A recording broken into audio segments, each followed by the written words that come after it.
ফলে কৃষকের আত্মহত্যা ইতিমধ্যেই শুরু হয়ে গেছে সারা বিভিন্ন জেলাগুলোতে। বাংলাদেশের রপ্তানি বন্ধ হওয়ায় এভাবেই বস্তায় বস্তায় আলু ও পেঁয়াজ রাস্তায় ফেলে বিক্ষোভ করছে ভারতীয় কৃষকেরা। সাথে সাথে বিজেপি নেতার বিরুদ্ধে আন্দোলনে নেমেছে ভারতের কৃষকেরা।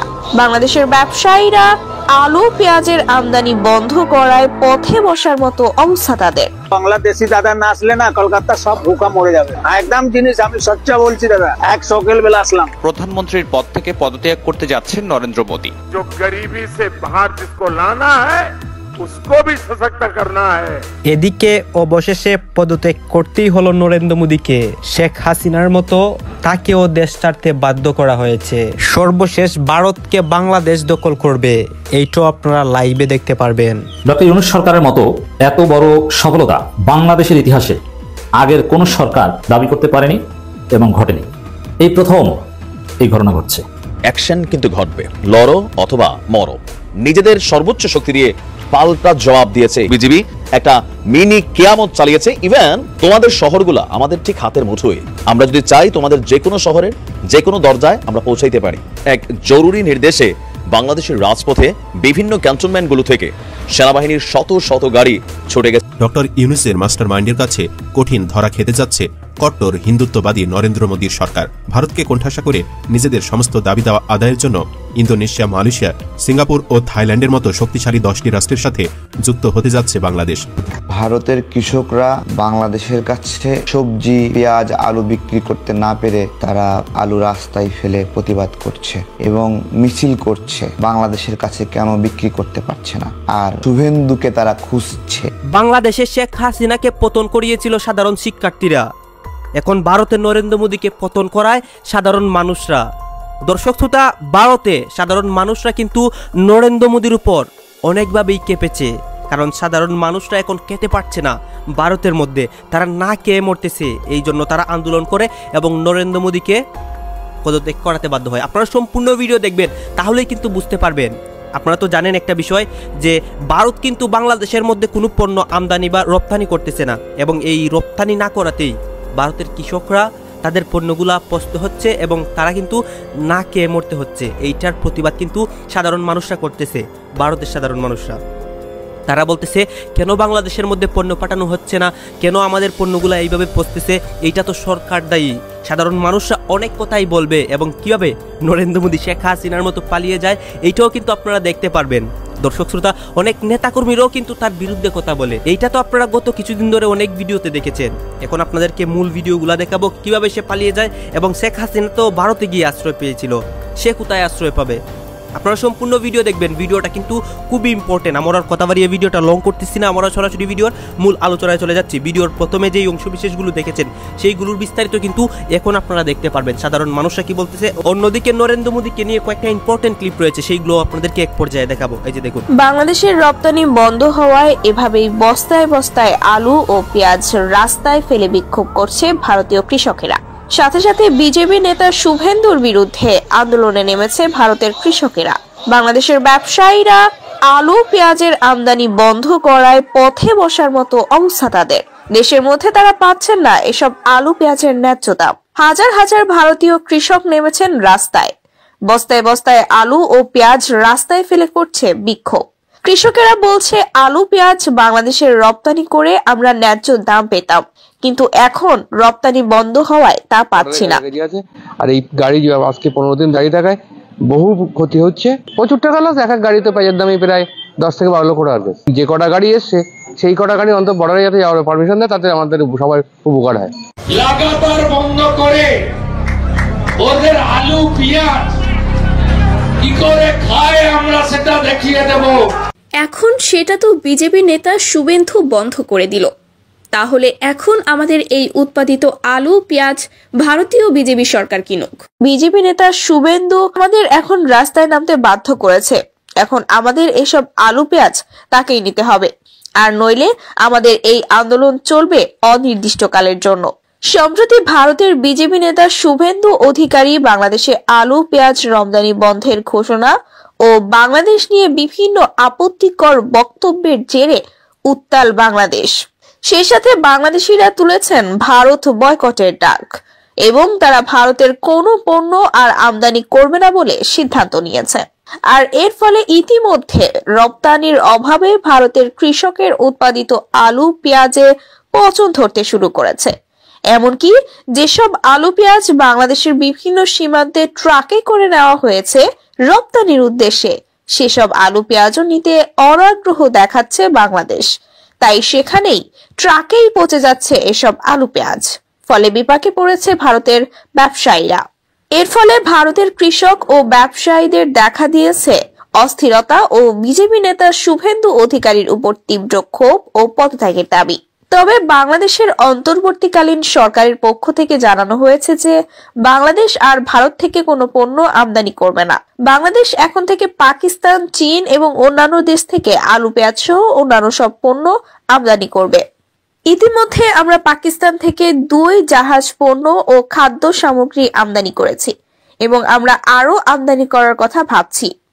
ভারত আমাদের আলু পেঁয়াজ না দেওয়ার হুমকি দেয়। আমরা কি ভারতের কাছ থেকে বিনা পয়সায় এসব আলু পেঁয়াজ আমদানি করি? বরং আমরা যদি ভারত থেকে আলু পেঁয়াজ আমদানি না করি আমাদের কোনো সমস্যা নেই, সমস্যা হবে ভারতের। ভারতেরই রপ্তানি আয় বন্ধ হয়ে যাবে, ফলে তাদের দেশের জনগণ না খেয়ে মরবে। তবে বাংলাদেশ এখন আর ভারতের গোলামি করবে না। ভারতের সাথে আর কোনো কূটনীতিক, রাজনৈতিক, ব্যবসায়িক সম্পর্ক থাকবে না। আমরা সব অতি দ্রুত বন্ধ করার বিষয়ে একমত হয়েছি। বছরে বাংলাদেশে পেঁয়াজের চাহিদা 30 থেকে 35 লাখ মেট্রিক টন, কিন্তু সারা বছর দেশে পেঁয়াজের চাষাবাদ না হয় ভারত থেকে আমদানি করে চাহিদা মেটাতে হয়। তাই এই পেঁয়াজই বাংলাদেশে ভারতের আধিপত্য বিস্তারের অন্যতম হাতিয়ার হয়ে ওঠে। এতদিন ভারতের বলয় থেকে বাংলাদেশ বেরিয়ে আসতে চাইলেও এই পেঁয়াজ নামক অস্ত্র দিয়ে চাপে রাখার চেষ্টা করত ভারত। মানে হুটহাট পেঁয়াজ রপ্তানি বন্ধ করে দিয়ে সংকটে ফেলত বাংলাদেশকে। তবে গত 5 আগস্ট শেখ হাসিনার পতনের পর পেঁয়াজ আমদানিতে ভারতের বিকল্প দেশ হয়ে ওঠে চীন, পাকিস্তান ও তুরস্ক। অন্যদিকে দেশে বিনা, নাসিক N53 ও বিপ্লব জাতের পেঁয়াজ উদ্ভাবিত হয়, যা সারা বছর আবাদ করা যায়। ইতিমধ্যে বিপুল পরিমাণ আগাম এই পেঁয়াজ দেশের বাজারে উঠতে শুরু করেছে। নতুন উদ্ভাবিত এই পেঁয়াজের কারণে আর আমদানি করতে হবে না ভারত থেকে। বাংলাদেশ পেঁয়াজ আমদানি না করলে কতটা ক্ষতির মুখে পড়বে ভারত, তা জানাবো আমাদের সহকর্মী ফয়সাল আহমেদের ভিডিও চিত্রে। চলুন শুরু করা যাক। পেঁয়াজ উৎপাদনের দিক থেকে ফরিদপুর বাংলাদেশের 2য়তম জেলা। আর এ জেলার বিভিন্ন চরাঞ্চলে কৃষি অধিদপ্তরের প্রণোদনায় 5টি জাতের পেঁয়াজ পরীক্ষামূলক চাষ করে কৃষকরা। তার মধ্যে কৃষকদের সবচেয়ে বেশি উৎপাদন ও সফলতা আসে নাসিক N53 ও বিপ্লব জাতের গ্রীষ্মকালীন পেঁয়াজ। ভিন্ন জাতের এই পেঁয়াজ এক একটির ওজন প্রায় 150 থেকে 200 গ্রাম হয়ে থাকে। প্রথম বছর চাষ করে কৃষকরা জানান এই জাতের পেঁয়াজ যেমন আকারে বড় তেমনি উৎপাদন খরচও কম। 80 মণ, 90 মণ, 100 মণ পর্যন্ত হয়, 33%। বিঘা প্রতি প্রায় 20 থেকে 30 মণ পেঁয়াজ বেশি উৎপাদন হচ্ছে। নতুন প্রযুক্তিতে আবাদ করা এই পেঁয়াজ বিঘা প্রতি ফলন হচ্ছে 90 থেকে 120 মণের মতো। এতে বিঘা প্রতি লাখ টাকার উপরে লাভ করছেন প্রান্তিক কৃষকরা। বাংলাদেশের লালমনিরহাট বিমান ঘাঁটিটি নিয়ে যেন ভারতের মাথা ব্যথার শেষ নেই। তাদের মতে এই বিমান ঘাঁটিটি বাংলাদেশের একটি ফালতু ইনভেস্টমেন্ট, কারণ এটি নাকি তাদের আর্টিলারি রেঞ্জের মধ্যে রয়েছে। অর্থাৎ তারা চাইলে যে কোনো সময় বাংলাদেশের এই লালমনিরহাট বিমান ঘাঁটিটিকে উড়িয়ে দিতে পারবে। ভারতের এক বলদ ইউটিউবারকে দেখলাম, সে একটি ভিডিও তৈরি করেছে এবং সেই ভিডিওতে সে বকবক করে বলছে যে লালমনিরহাট বিমান ঘাঁটিটি তাদের আর্টিলারি রেঞ্জের মধ্যে রয়েছে। তারা যদি মেঘালয় থেকে আর্টিলারি ফায়ার করে তাহলে নাকি সেই আর্টিলারি এসে সরাসরি বাংলাদেশের লালমনিরহাট বিমান ঘাঁটিটিকে উড়িয়ে দেবে এবং সেখানকার প্রত্যেকটি বিমান ধ্বংস হবে। আপনারা হয়তো জানেন যে বাংলাদেশ সম্প্রতি চীনের কাছ থেকে J-10C ফাইটার জেট অর্ডার করেছে, যেগুলো হয়তো ডেলিভারি আগামী কয়েকদিনের মধ্যে অথবা কয়েক মাসের মধ্যেই বাংলাদেশ পাবে। আর সেই বিমানগুলো কিন্তু ভারতের রাফেলের সমকক্ষ। তাই ভারতীয়দের মাথা নষ্ট হয়ে গেছে। তারা কোনোভাবে মেনে নিতে পারছে না যে বাংলাদেশ এত অত্যাধুনিক যুদ্ধবিমান কিনতে চলেছে। আর বাংলাদেশ যদি এই যুদ্ধবিমান একবার ডেলিভারি পেয়ে যায় তাহলে সব থেকে বেশি বিপদে পড়বে ভারত। ভারতীয়দের দাবি বাংলাদেশ নাকি অনেক ছোট্ট একটি দেশ এবং এদেশের আয়তন এত ছোট যে এই দেশে J-10C উড়ানোর মতো জায়গাও নাকি নেই, এবং বাংলাদেশের যে J-10C অর্থাৎ যেগুলো বাংলাদেশে আসতে চলেছে সেগুলোকে নাকি উড়ানোর মতো সক্ষমতা বাংলাদেশের নেই। অর্থাৎ বাংলাদেশের ভূখণ্ড এত ছোট। আসলে বাংলাদেশ একটু ছোট বলে তারা কত রকম কথা যে বলে তা তারা নিজেরাও জানে না। বাংলাদেশের চেয়েও ছোট অনেক শক্তিশালী রাষ্ট্র রয়েছে। আপনাদেরকে জানিয়ে রাখি যে ইসরায়েল কিন্তু বাংলাদেশের চেয়ে অনেক ছোট রাষ্ট্র। বাংলাদেশের একটি বিভাগের সাথে ইসরায়েলের তুলনা চলে। সেই ছোট্ট ইসরায়েল যদি F-35 এর মতো ভয়ঙ্কর যুদ্ধবিমান অপারেট করতে পারে এবং তাদের বহরে যদি কয়েকশো যুদ্ধবিমান রাখতে পারে, তাহলে বাংলাদেশ কেন পারবে না? বাংলাদেশ তো প্রায় অনেক বড়ই দেশ। বাংলাদেশের আয়তন 1,47,571 বর্গ কিলোমিটার, আর আমাদের সমুদ্র সীমাও কিন্তু বাংলাদেশের আয়তনের সমান। তাই আমরা চাইলে কিন্তু পৃথিবীর যে কোনো যুদ্ধবিমান খুব সহজেই বাংলাদেশের উপরে অপারেট করতে পারি। আসলে বাংলাদেশ সেই যুদ্ধবিমানগুলোকে উড়াতে পারবে কি পারবে না সেটা নিয়ে ভারতীয়দের কোনো রকম মাথা ব্যথার প্রয়োজন নেই। আমরা যদি যুদ্ধবিমান ক্রয় করতে পারি তাহলে আমরা সেটাকে উড়াতেও পারবো। সো এই বিষয়ে তাদের গবেষণা না করলেও চলবে। এবার মূল বিষয়ে আসি। বন্ধুরা, লালমনিরহাট বিমান ঘাঁটি কিন্তু ব্রিটিশ আমলে তৈরি একটি বিমান ঘাঁটি, আর এর আয়তনও কিন্তু অনেক বেশি, এবং এর আয়তন প্রায় 4 কিলোমিটার, এবং এটি হতে চলেছে দক্ষিণ এশিয়ার দ্বিতীয় বৃহত্তম বিমান ঘাঁটি। আর এটাই ভারতের কাছে চিন্তার বিষয়। বন্ধুরা, এবার আরাকান আর্মির প্রসঙ্গে আসি।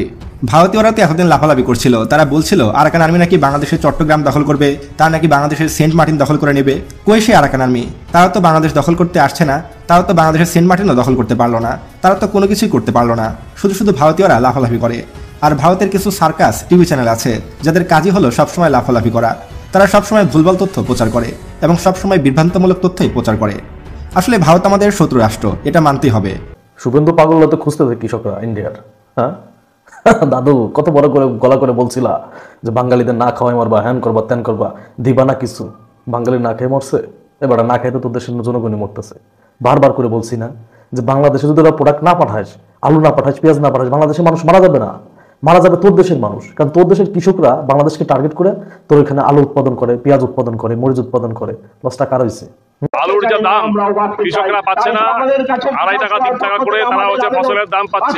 ফলে কৃষকের আত্মহত্যা ইতিমধ্যেই শুরু হয়ে গেছে। আজকে 15 দিন দাঁড়িয়ে থাকায় বহু ক্ষতি হচ্ছে। প্রচুর টাকা লস। এক এক গাড়িতে পেঁয়াজের দামই প্রায় 10 থেকে 12 লক্ষ টাকা। এই শুভেন্দু ভাবছিল কি যে পশ্চিমবঙ্গে একটা দাঙ্গা লাগাই দিবে হিন্দু মুসলিমের ভিতর, যে ওই বাংলাদেশে হিন্দুরা নির্যাতিত, হিন্দুদের পক্ষে কথা বলবে আর পশ্চিমবঙ্গের হিন্দু ভোটগুলা ও নিবে, এটা মনে করছিল। হায় রে গাধারে, তোর একটা জিনিস বোঝায়, সেটা হচ্ছে কোনো রেস্টুরেন্টে যদি কাস্টমার না যায়, কাস্টমার কিন্তু মরে না, কাস্টমার ঠিকই খায় অন্য রেস্টুরেন্ট থেকে, এটা মাথায় রাখবি। কিন্তু ওই যে ব্যবসায়ী সে কিন্তু মরে যায়। তো আমরা হলো বাইককে, তো আমরা কাস্টমার, ওই যে আগেও বলছি যে কাস্টমার অলওয়েজ রাইট, আমাদের সাথে ভালো ব্যবহার করতে হবে। তোমরা আমাদেরকে প্রোডাক্ট না দিলে আমরা কি না খেয়ে থাকবো? তুমি দেখছো যে তোমরা এই পাঠাও নাই, অনেকদিন বন্ধ ছিল, বাংলাদেশে কোথাও এটা আন্দোলন হয়েছে যে পেঁয়াজের দাম বেশি, আলুর দাম বেশি, সবকিছুর দাম বেশি, বরং যখন কমছে সবকিছুর দাম সবকিছুর দাম কমছে। আগে একটা কফি কিনতে হয়তো মনে করেন যে 100 টাকা কেজি, সেটা এখন 35 টাকায় চলে আসছে। 1 কেজি সিম ছিল 150-200 টাকা, সেটা এখন 40 টাকায় চলে আসছে। মরিচ চলে আসছে 100 টাকার নিচে। আলু চলে আসছে, যেটা দেশি আলু ওইটাই বিক্রি হইতো 120-130 টাকা, সেটা এখন 80 টাকা। বাংলাদেশ তো না খেয়ে নাই। সমস্যাটা তোর দেশে ইয়ে হয়েছে, তোর দেশের কৃষকরা রাস্তায় আলু পেঁয়াজ ঢেলে দিচ্ছে। হ্যাঁ, তোর দেশের কৃষকরা আলু পেঁয়াজ রাস্তায় ঢেলে দিচ্ছে। মাথা মোটা। হ্যাঁ, তোর একটা কথা বলি, তোরা আমাদের সাথে দুর্ব্যবহার করে আমাদেরকে অন্য দেশের উপর নির্ভর করা শিখাইতেছি। তোরা বারবার করে শুধু বাংলাদেশের মানুষকে বলছিস যে ইন্ডিয়া এটা না দিলে না খেয়ে মরবে, ইন্ডিয়া ওটা না দিলে না খেয়ে মরবে। আমাদের কিচ্ছু হবে না, বুঝতে পারছিস? আমাদের কিচ্ছু হবে না। তোর মতো মাথা মোটার জন্য ইন্ডিয়ার কৃষকরা বিপদে পড়বে, অলরেডি পড়ে গেছে। রাস্তায় আলু পেঁয়াজ ঢেলে দিচ্ছে, রাস্তায় আলু পেঁয়াজ ঢেলে দিচ্ছে, আর শুভেন্দুরা খুঁজতেছে যে শুভেন্দু কোথায়। তুই তোর বাড়িঘর সামলা।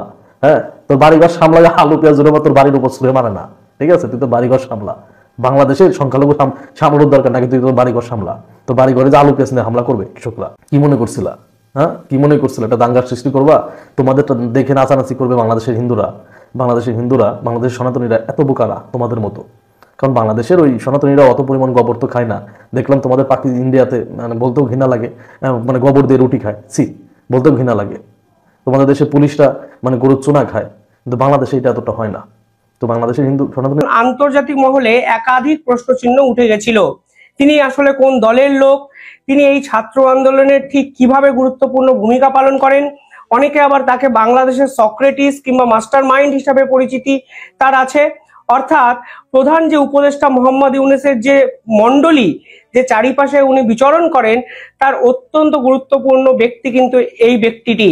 তিনি আসলে ছাত্র নাকি কোনো গোষ্ঠীর নির্দিষ্ট লোক, তা নিয়ে কিন্তু একাধিক বিতর্ক এর আগে বাংলাদেশ এবং ভারতের উভয় সংবাদ মাধ্যমেই হয়েছে।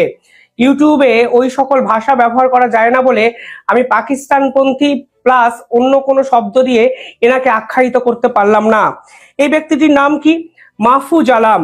এই মাহফুজ আলমের চরিত্র বা মাহফুজ আলম এক্স্যাক্টলি কি কাজ করে তা আপনারা একটু সার্চ করলেই পেয়ে যাবেন। কিন্তু এখন বিষয় হলো, হঠাৎ করে আমি খেয়ে দিয়ে সাত সকালে মাহফুজ আলমকে নিয়ে কেন ভিডিও পোস্ট করতে বসেছি? কারণটা খুব সহজ।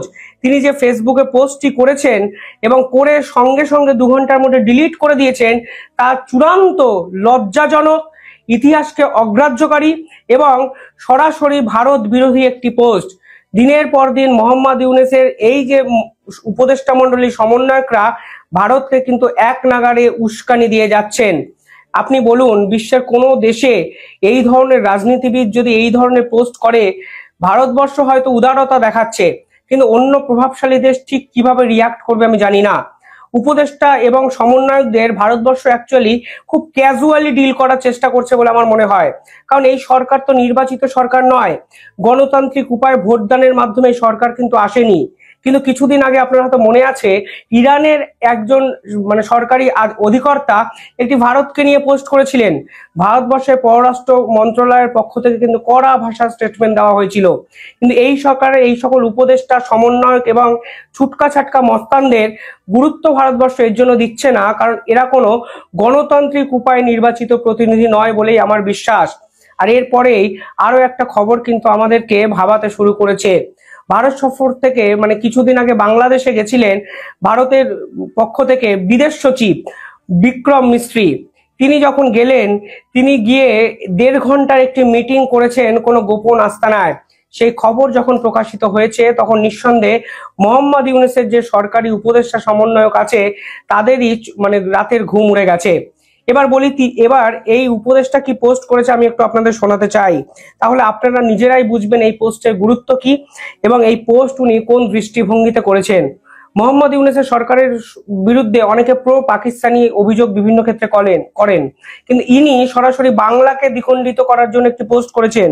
শুধু তাই নয়, তিনি একটি ম্যাপ পোস্ট করে দিয়েছেন ফেসবুকে। সেই ম্যাপে তার ধারণা ভবিষ্যতে বাংলা এই ধরনের কোন একটা আকার ধারণ করতে পারে এবং সরাসরি সেই ম্যাপে কিন্তু 7 সিস্টার্সকে অন্তর্ভুক্ত করে বৃহত্তর বাংলা গড়ার তিনি ডাক দিয়েছেন। তিনি ডাক দেওয়ার কে, এই প্রশ্ন তো আমারই করতে ইচ্ছা করছে। তিনি মোহাম্মদ ইউনূস সরকারের একজন পা চাটা উপদেষ্টা, যিনি এই ছাত্র আন্দোলনের নামে প্রধান ষড়যন্ত্রকারীর প্রধান মাস্টারমাইন্ডের অন্যতম। তিনি হঠাৎ করে 7 সিস্টার্সকে নিয়ে, বাংলাকে নিয়ে, পশ্চিমবঙ্গকে নিয়ে, আসাম, ত্রিপুরাকে নিয়ে বৃহৎ বাংলা গড়ার ডাক কিভাবে দিতে পারেন, সেটাই তো একটা বড় প্রশ্ন। আর সরকারি পদে থেকে এই ধরনের পোস্ট করা যায়? সত্যি এত ইম্যাচিওর রাজনীতিবিদ, পলিটিশিয়ান বাংলাদেশের ইতিহাসে এর আগে কখনো এসেছে নাকি আমি সত্যি জানি না। এরপরেও ভারতবর্ষ চুপ করে থাকবে কি থাকবে না, সেটা তো ভারতবর্ষের অধিকর্তাদের ব্যাপার। কিন্তু বিশ্বাস করুন, দায়িত্ববান গণমাধ্যম হিসাবে এই পোস্টের তীব্র বিরোধিতা কিন্তু আমি করি। কি লেখা আছে পোস্টে?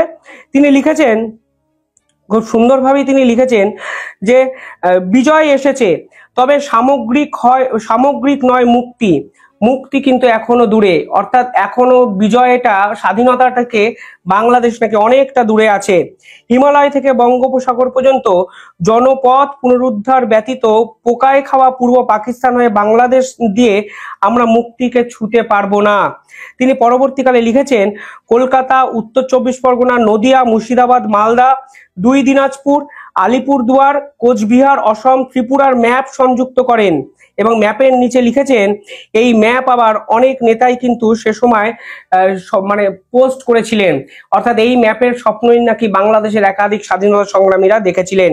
পরবর্তীকালে তিনি লেখেন, হিমালয় থেকে বঙ্গোপসাগর পর্যন্ত এই অঞ্চলের সভ্যতা এবং সংস্কৃতির যে গড়ন, তা আদতে উত্তর ভারতের চেয়ে আলাদা। মুসলিম হিন্দু নির্বিশেষে সে সভ্যতা এবং সংস্কৃতির পূর্ণ বিকাশ ও হিমালয় থেকে বঙ্গোপসাগরের জনপদ পুনরুদ্ধার ব্যতীত পোকায় খাওয়া পূর্ব পাকিস্তান হয়ে বাংলাদেশ দিয়ে আমরা মুক্তিকে ছুঁতে পারবো না। অর্থাৎ উনি বোঝাতে চেয়েছেন, এই যে পার্টিকুলার আসাম কিংবা বাংলা এই অঞ্চল, ত্রিপুরার এই অঞ্চলের সাথে বাংলাদেশের সংস্কৃতির একটা মিল আছে, যা উত্তর ভারতের থেকে আলাদা। তাই এই বাংলাকে আলাদা করে বৃহৎ বাংলা গড়ে তোলা হোক।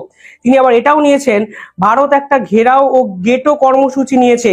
47-এর হিন্দু মৌলবাদী এবং কুলিনদের বাংলা বিরোধিতা থেকে এই পোখায় খাওয়া খণ্ড বাংলাদেশের জন্ম। এই দেশকে রাষ্ট্র হিসাবে পত্তন করতে হয়েছে পাকিস্তানি এবং একটি মানে তখন বলা হয়েছে পাকিস্তানিদের সঙ্গে তারা নাকি একটি যুদ্ধ করেছে, এরকম কিছু লেখা আছে। আমরা ভূগোল ও বন্দোবস্তে আটকা পড়ে গেছি, তাই আমরা বলছি নতুন ভূগোল এবং বন্দোবস্ত লাগবে। একটি খণ্ডিত ভূমি একটি জন্মদাগ নেওয়ার রাষ্ট্র দিয়ে হয় না, সে ভূমি এবং রাষ্ট্রের সভ্যতাগত আকাঙ্ক্ষা ও রূপান্তর আর সাংস্কৃতিক হ্যাজমনি লাগে, নইলে ৭১ আর ২৪-এর বয়ান ও স্লোগান কেবল মিছে চিৎকার হয়ে পড়ে রইবে। প্রথম কথা, আপনাদেরকে ২৪ করতে বলেছে, সেটা আপনাদের ব্যাপার।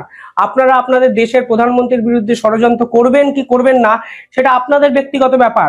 আপনার শেখ হাসিনার মতো একজন প্রধানমন্ত্রীকে সরিয়ে বলে যে মামার বাড়ির আবদার আর কি, বুঝেন নাই? আপনার বাপে কিনা দিয়ে থিয়ে দিছিল, আপনার মামার কাছে বর্গা রাখছিল, এখন আপনার বাপ দাদার যে প্রপার্টি সেটা আপনি রিটার্ন চাচ্ছেন আপনার মামার কাছ থেকে। বিষয়টা তো মনে হয় এরকম দ্বারা নাকি মাহফুজ? আমার মনে হয় যে আপনি সেরকম কিছুই হয়তো বা মিন করতে চাচ্ছেন। আপনি আলটিমেটলি বাংলাদেশের প্রতিটি মানুষকে একটা গৃহযুদ্ধের দিকে আপনি ঠেলে দিচ্ছেন। এখন ভারত যদি এটার পাল্টা একটা জবাব চায়, আপনি দিতে পারবেন? সেই উত্তর আপনার আছে? আমার প্রশ্ন আপনাদের কাছে। তিনি আলটিমেটলি দেশটাকে তালেবানের দিকেই মনে করেন নিয়ে যাচ্ছে স্টেপ বাই স্টেপ। আমি বলছি না যে এরা প্রত্যেককেই মনে করেন যুদ্ধে বিশ্বাস করে, মানে যুদ্ধ করে আমাদের বিজয় হতে হবে। কেন ভাই, কেন? বর্তমান কি সেই যুদ্ধের জন্য আমাদের বাংলাদেশে কি সেই সক্ষমতা রাখে? ডিফেন্সে কি সেই সক্ষমতা আছে? অস্ত্রের দিক দিয়ে সেই সক্ষমতা আছে? আরে সেগুলো বাদই দিলাম। আরে বর্তমান আপনারা যে বাঙালি হয়ে যে নিজেদের উপরে যে মব জাস্টিস চালাচ্ছেন, আপনি তো নিজেদের ভিতরে শান্তি মনে করেন ফিরে আনতে পারেন না, সাধারণ মানুষের ভিতরে আপনারা শান্তি ফিরে আনতে পারেন না। দেশটা বর্তমান আপনার গর্তের দিকে মনে করেন ঠেলে দিচ্ছেন, আর উপর দিয়ে আপনি অন্য একটা দেশকে উস্কে দিচ্ছেন। কেন বলেন? আমার প্রশ্ন। এতে করে কি হয়? বাংলাদেশে কখনো ভালো কিছু হবে? হ্যাঁ, ওই ইরানের মতো যদি মনে করেন আপনার আমেরিকা কিংবা অন্য অন্য দেশ যদি সম্পর্ক বাদ দিয়ে দেয়, তাহলে বাংলাদেশের মানুষ কি বাঁচবে? হ্যাঁ, খাবেন কোথায় থেকে? 18 কোটি মানুষের মুখে খাওয়ান দিতে পারবেন? আপনি খাবার তুলে দিতে পারবেন যখন যদি ব্যান করে দেয়? কারণ আপনি তো আরেকটা দেশকে ডিরেক্ট হুমকি দিয়ে দিলেন যে তোমার দেশকে আমি দখল করব, তাই নয় কি? আজকে আমাদের বাংলাদেশকে যদি এরকম কেউ হুমকি দেয় যে 2 ঘন্টার ভিতরে দখল নিব, আমরা কি ছেড়ে কথা বলবো? তাহলে এখন কি ভারতকে আমাদের ছেড়ে কথা বলবে? হ্যাঁ, এটার জন্য দায়ভার কে নিবে? ডক্টর ইউনূস নিবে? না, সে তো নিবে না, কারণ তিনি ইউনূসের থেকেও বেশি ক্ষমতার অধিকারী বর্তমান। তিনি সমস্ত মন্ত্রণালয়ের রাজা, এক কথা ভালো, বুঝতে পারছেন? আর ইউনূস কন এরা হচ্ছে মনে করেন আপনার সেনাপতি। সত্যি কথা ভাই, ইনি সকল মাস্টার মাইন্ডের থেকেও কি মাস্টার মাইন্ড, মানে তিনি হচ্ছে দাদা আর বাকি সব তার সন্তান। বুঝতে পারছেন? এই হচ্ছে বর্তমান আমাদের বাংলাদেশের অবস্থা। ভাই শুনেন, বাংলাদেশের মানুষ বাঁচতে চায়, যুদ্ধ করতে চায় না। বুঝতে পারছেন? বাংলাদেশে যদি বর্তমান যুদ্ধ হয়ে থাকে, নিজেদের ভিতরে সবচেয়ে বড় যুদ্ধ হচ্ছে ক্ষুধার্ত ভাগ। বুঝতে পারছেন? আজ মানুষ খেতে চায়। আজ মানুষ খাওয়ার জন্য ব্যাকুল হয়ে গেছে, ব্যাকুল। দ্রব্যমূল্যের দাম আকাশচুম্বী, মানুষ বাজার করতে পারতেছে না। 500 টাকা নিয়ে বাজারে যায়, পেঁয়াজ কিনলে তো আলু কিনতে পারে না, আলু কিনলে তো পেঁয়াজ কিনতে পারে না। মানে আপনার 2 থেকে 3টা সবজি মনে করেন মিসিং থাকে, একটা কিনলে আরেকটা নাই। বুঝতে পারছেন? এই হচ্ছে আমাদের বাংলাদেশের অবস্থা। আগে তো নিজেদের ভিতরে শান্তি ফিরে নিয়ে আসুন, তারপরে অন্য দেশকে নিয়ে ভাববেন আপনি। বুঝতে পারছেন? আলটিমেটলি বাংলাদেশে 18 কোটি মানুষকে একটা গৃহযুদ্ধের দিকে আপনি মনে করেন ঠেলে দিচ্ছেন একের পর এক। আমার প্রশ্ন, এখন কেমনে আপনার ওই জামাত শিবির, জামায়াত ইসলাম বা আদার্স যে মানুষ আছে তারা কিভাবে মনে করেন চুপ করে আছে? আমার প্রশ্ন আপনার কাছে, আপনি কিভাবে হুমকি দিতে পারেন? আপনি কি গাঁজা টাজা খান নাকি? আমার প্রশ্ন আপনার কাছে। হ্যাঁ, আপনি কি গাঁজা টাজা খান? যে গাঁজা টাজা সেবন কইরা আইসা আপনি ঝুঁকের তালে একটা স্ট্যাটাস দিয়ে দিবেন যে ভারত আমরা দখল নিব 2 ঘন্টার ভিতরে, এবং আপনার সেই 2 ঘন্টা পরে আইসা আপনি আবার ডিলেটও করে দেন। আপনি ডিলেট করলেন কেন? ভয় পাইছেন? আপনি এর জন্য কি আপনি ডিলেট করে দিছেন? আপনি বলেন, এর জন্য আপনি ডিলেট করে দিছেন? বাংলাদেশের মানুষকে শান্তি দেন। বুঝতে পারছেন? একে তো আপনারা বাংলাদেশটাকে একটা মাছের বাজার বানায় ফেলাইছেন, আর উপর দিয়ে আপনারা মনে করেন আরেকটা দেশকে মনে করেন হুমকি দিচ্ছেন বা উস্কে দিচ্ছেন। বাংলাদেশের প্রতিটি সাধারণ মানুষকে আপনারা মনে করেন এই কি বলে মানে যুদ্ধের মনে করেন এই সামনাসামনি মনে করেন করতেছেন। এটা কেন? বাংলাদেশের মানুষ শান্তি চায়, বুঝতে পারছেন? বাংলাদেশের মানুষের গলার কাটা হয়ে গেছেন আপনারা। আরে ভাই, আগে তো নিজেদের ভিতরে শান্তি নিয়ে আসুন, তারপরে আরেক দেশকে নিয়ে ভাববেন। হ্যাঁ, আর আপনার কত বড় স্পর্ধা যে আপনি আরেক দেশকে দখল করার জন্য হুমকি দেন। যদি দিয়েও থাকেন ভাই, চিপাই চাপাই প্ল্যান করেন, এগুলা কি ফ্লাশ করে? হ্যাঁ, মূর্খের মতো। এই কি আপনার মাস্টার মাইন্ড? এই হচ্ছে আপনার মাস্টার মাইন্ড? হ্যাঁ, যে আগে নিজের দেশকে কিভাবে শান্ত রাখা যায়, সংস্কার কাজ কিভাবে দ্রুত শেষ করা যায়, কিভাবে শান্তিপূর্ণভাবে নির্বাচনে আনা যায়, কিংবা দ্রব্যমূল্যের দাম কিভাবে নিয়ন্ত্রণ করা যায়, সাধারণ মানুষদের ভিতরে কিভাবে শান্তি ফিরিয়ে দেওয়া যায়, প্রতিটি শ্রেণীর মানুষ যাতে কর্ম করে সে খেতে পারে, চাঁদাবাজি কিভাবে বন্ধ করা যায়, টেন্ডারবাজি কিভাবে বন্ধ করা যায়, আপনারা এগুলোর দিকে খেয়াল রাখবেন না। আপনারা কি করতেছেন? মানে ওদিক দিয়ে চাঁদাবাজি করতেছেন, মানুষের দ্রব্যমূল্যের দাম কমাবেন না, আপনারা সিন্ডিকেট করে খাচ্ছেন, তারপর হচ্ছে আরেক দেশকে আপনারা হুমকি দিচ্ছেন, যেখানে আমাদের নিজেরই হচ্ছে পা ভাঙা। মানে আমরা যে বর্তমান সামনের দিকে এক কদম আগাবো, সেটা হচ্ছে আরেকজনের কাঁধে ভর দিয়ে। আর সেই আমরাই নাকি হুমকি দেই যে 2 ঘন্টার ভিতরে আরেক দেশকে আমরা দখল নিব। মানে কতটা লেভেলের আপনার এক্সপায়ার গাঁজা খেলে আমরা এই ধরনের মনে করেন একটা স্ট্যাটাস কিংবা সরকারের চেয়ারে বসে আমরা আরেক দেশকে হুমকি দিতে পারি? আপনার কল্পনা আছে? হ্যাঁ, আপনি কি লেভেলের গাঁজা সেবন করে মনে করেন এই ধরনের বক্তব্য রাখেন যে আমি আইলাম, যেমন আমার বাপে বৈশা রয়েছে, বাবা আমারে দাও না বাবা, আমার লাগবে এটা, হ্যাঁ আমাকে না দিলে হবে না, আমি তো বাবা নাই। ধরুন এখন বাবার বক্তব্য, বাবা আমার কাছে তো নাই, তোমার মামার কাছে আমি দিয়ে রাখছি, বাবা তুমি তোমার মামার কাছ থেকে নিয়ে নাও। হ্যাঁ, যেমন আপনি হচ্ছে ভাগিনা, আর আপনি আপনার মামার কাছ থেকে গিয়ে আপনি এই আবদারটা জানালেন যে মামা আমার এটা লাগবে, আমাকে এটা দিতে হবে মামা। হ্যাঁ, ফাইজলামি বাদ দেন, বুঝতে পারছেন? দেশের মানুষকে শান্তি দেন মিয়া। আপনারা দেশটাকে একটা গৃহযুদ্ধের দিকে মনে করেন ঠেলে নিয়ে যাচ্ছেন, এটার জন্য দায়ভার কে নিবে? ফাজলামি বাদ দেন। আপনাকে সাধারণ মানুষ এবং জনগণের সামনে এসে, সমস্ত মিডিয়ার সামনে এসে আপনাকে এটার জন্য ক্ষমা চেতে হবে, বুঝতে পারছেন? এটার জন্য আপনাকে ক্ষমা চেতে হবে মাস্ট, এটা ছাড়া আর কোনো উপায় নাই।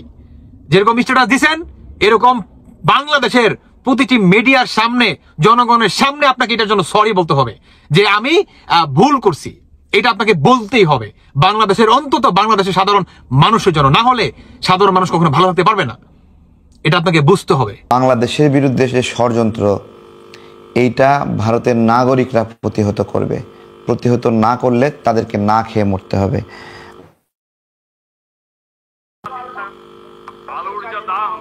কৃষকরা পাচ্ছে না আলুর যা দাম, কৃষকরা পাচ্ছে না 2.5 টাকা 3 টাকা করে তারা হচ্ছে ফসলের দাম পাচ্ছে। ফলে কৃষকের আত্মহত্যা ইতিমধ্যে শুরু হয়ে গেছে সারা বিভিন্ন জেলাগুলোতে।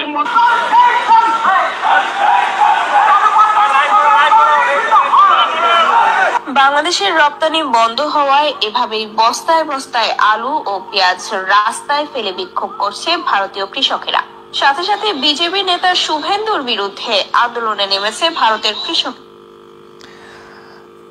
আপনাদেরকে আমাদের লড়াইয়ের মোটোটা বুঝাই। এই যে ভারতের কৃষকরা আন্দোলন করছে বাংলাদেশের কাছে তাদের পণ্য বিক্রি করার জন্য, শুভেন্দুর বিরুদ্ধে আন্দোলন করছে, রাস্তায় ফসল ফেলে দিচ্ছে, এইটা কোন ফসল জানেন? এটা কোন ফসল? বাংলাদেশের 54 নদীর উপরে বাঁধ দিয়ে সেই পানিগুলো অন্যদিকে ঘুরায় নিয়ে গিয়ে তাদের মরু অঞ্চলগুলোকে সবুজে রূপান্তরিত করে ফসল চাষাবাদ করছে। এমনিতেই ফসল 2 টাকা কেজি, 1 টাকা কেজি কেন হবে বলেন? কেন হবে? হ্যাঁ, তার মানে তাদের ইকোসিস্টেমের চেয়ে অতিরিক্ত তারা উৎপাদন করছে, এবং সেটা অতিরিক্ত উৎপাদন করছে বাংলাদেশকে কষ্ট দিয়ে, আমাদের নদীগুলো বন্ধ করে দিয়ে। এবং ওরা যে ফসল উৎপাদন করছে, এই ফসলটা বাংলাদেশে ওদের বিক্রি করতে হবে।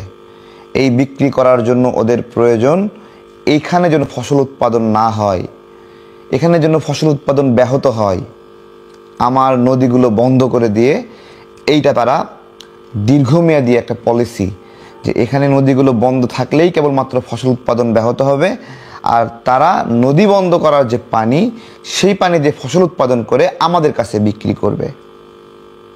বিষয়টা বুঝতে পেরেছেন? আমাদের লড়াইটা কোন জায়গায়? আমাদের আসলে করতে হবে কি?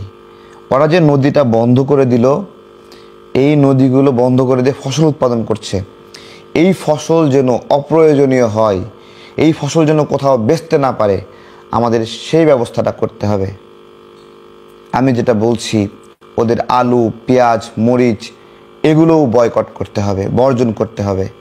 এগুলো যদি বর্জন করেন, এইগুলো উৎপাদন যদি ওদের কাছে লাভজনক না হয়, তাহলে ওরা এমনিতেই উৎপাদন বন্ধ করে দেবে এবং এমনিতেই নদীর পানি ছেড়ে দেবে।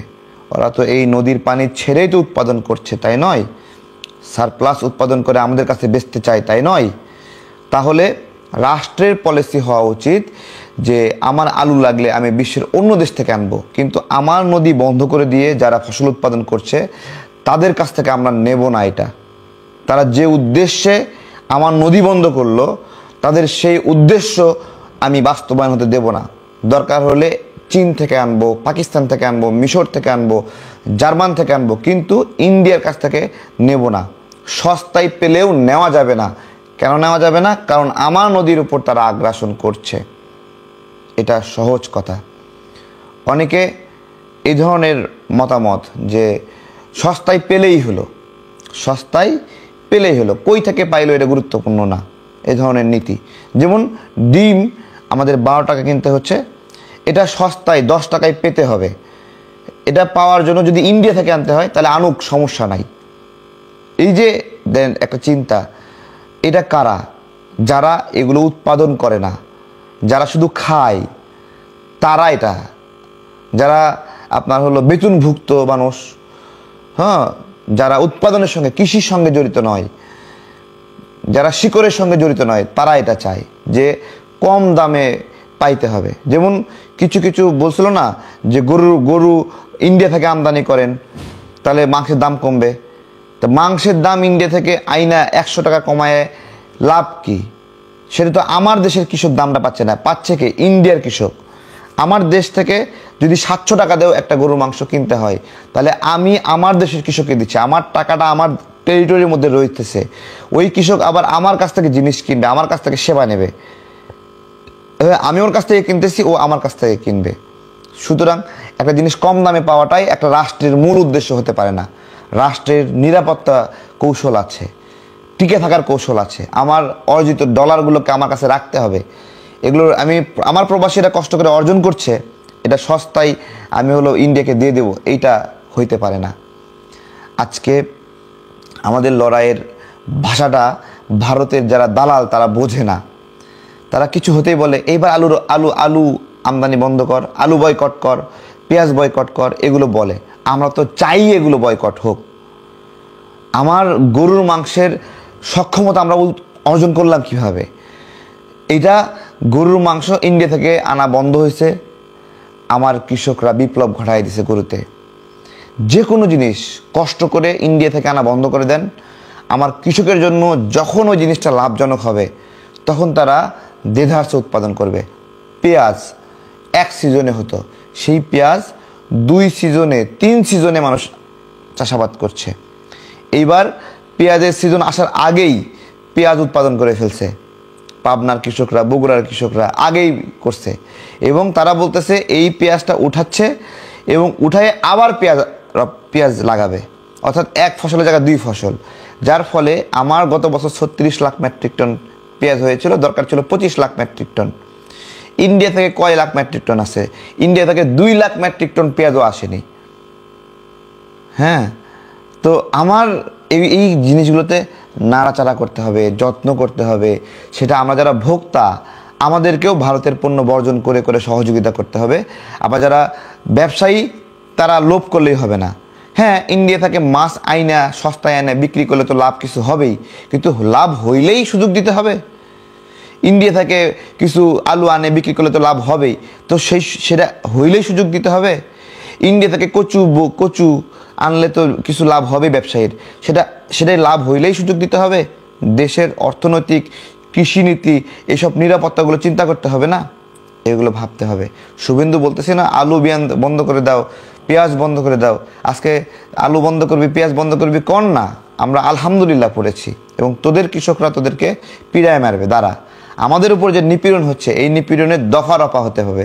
আমরা ভেবেছিলাম এই অন্তর্বর্তীকালীন সরকার এই সকল বিষয়ে আমাদেরকে সহযোগিতা করবে, কিন্তু আমরা মানে এই বাংলাদেশে ভারতের বিক্রম মিশ্র এসে গোপনে সেনাবাহিনীর সাথে মিটিং করে, হ্যাঁ মিটিং কইরা পিলখানা হত্যার ধামাচাপা দেওয়ার জন্য তদন্ত পিছায় দেয়, তদন্তকে না করার সিদ্ধান্ত চাপায় দেয়, তাহলে কেমনি আমরা ভরসাটা রাখি বলেন, কেমনি ভরসা রাখি? আমাদের পিলখানা হত্যা। আপনারা তো দেখলেন এখানে কি কথা হচ্ছে, সাধারণ মানুষরা কিন্তু অনেক কথাই বলতেছে, ভারতের সাধারণ মানুষরা। অন্যদিকে ভারতের অনেকেই কিন্তু আলোচনা করতেছে, সমালোচনা করতেছে নরেন্দ্র মোদীকে নিয়ে এবং ভারত বাংলাদেশের একটা বিষয় যে এই বিষয়টাকে নিয়ে। এইসব দেখে আপনাদের কি মনে হচ্ছে? আপনারা তো সবাই জানেন ভারত কিন্তু বাংলাদেশকে সরাসরি হুমকি দেয় এবং বাংলাদেশে কিন্তু বর্তমানে বসে নাই, বাংলাদেশও তাদের পণ্যগুলা বয়কট করে এবং বাংলাদেশ অন্য জায়গা থেকে মানে পাকিস্তান থেকে পণ্য আমদানি করতেছে। এই জন্যই কিন্তু ভারতের সাধারণ জনগণরা না খেয়ে মরতেছে, কারণ ভারতের পণ্যগুলা কিন্তু বর্তমানে পচে যাচ্ছে, তারা আর কোথাও রপ্তানি করতে পারতেছে না। দর্শক শ্রোতা, এতক্ষণ তো আপনারা এইসব কিছু দেখেছেন। আমি আবারও বলতেছি, এইসব নিয়ে আপনারা কমেন্ট বক্সে কিছু লিখবেন এবং আপনাদের কাছে আমার একটা ছোট্ট করে রিকোয়েস্ট থাকবে, আমার চ্যানেলটি সাবস্ক্রাইব করবেন এবং পাশে থাকা বেল আইকনটি অবশ্যই বাজিয়ে যাবেন, যাতে করে নেক্সট ভিডিওটা সবার আগে আপনাদের কাছে পৌঁছায়। ধন্যবাদ।